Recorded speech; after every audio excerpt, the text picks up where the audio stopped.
In this series of shorter episodes, cultivated by his ways, not captivated by his works, we draw from Miles Stanford's The Green Letters, chapter 17, titled Cultivation. Across 10 short days, we ask, will we be captivated by works or cultivated by his ways?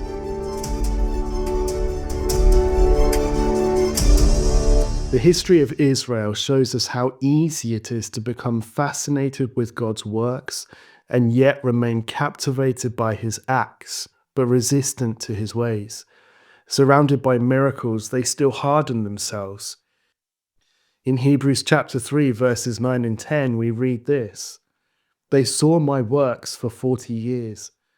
And so I was provoked with that generation and said, they always err and are led astray in their hearts, and they have not perceived or recognized my ways."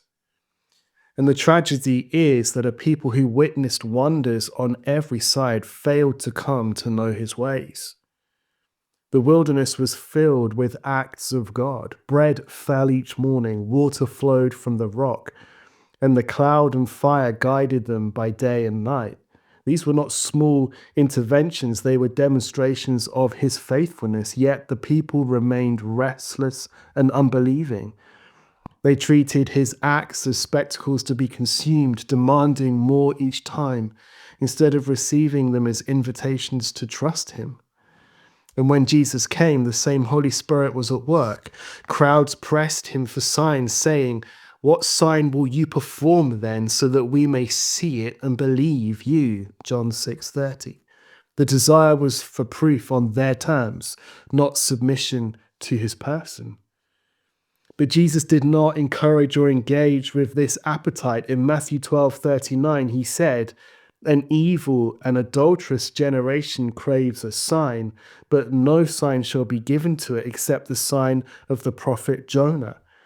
He pointed them to his death and resurrection, not to another wonder to feed their craving. His works were never meant to entertain, but to reveal himself as life. And signs that do not lead to him are utterly wasted.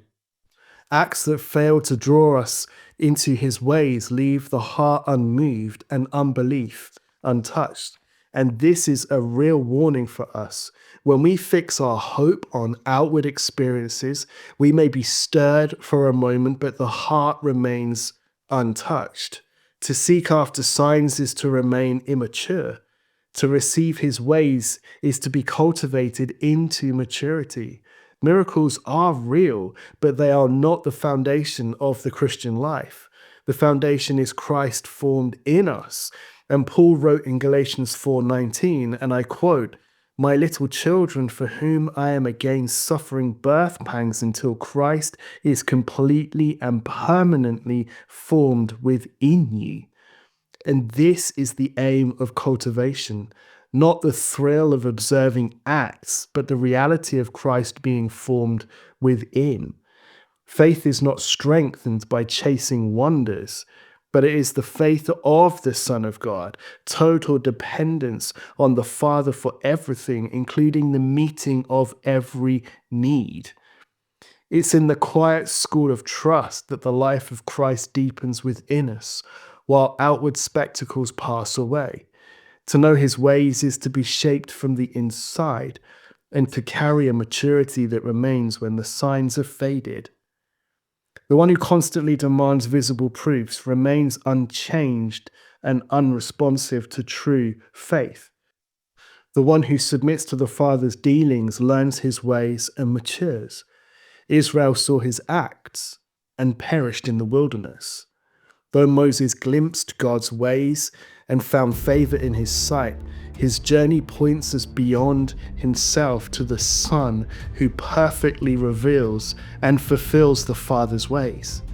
There is a life within the new man that longs to go with the Father, to know his ways, and to walk in the way of the Son until Christ is truly formed within us.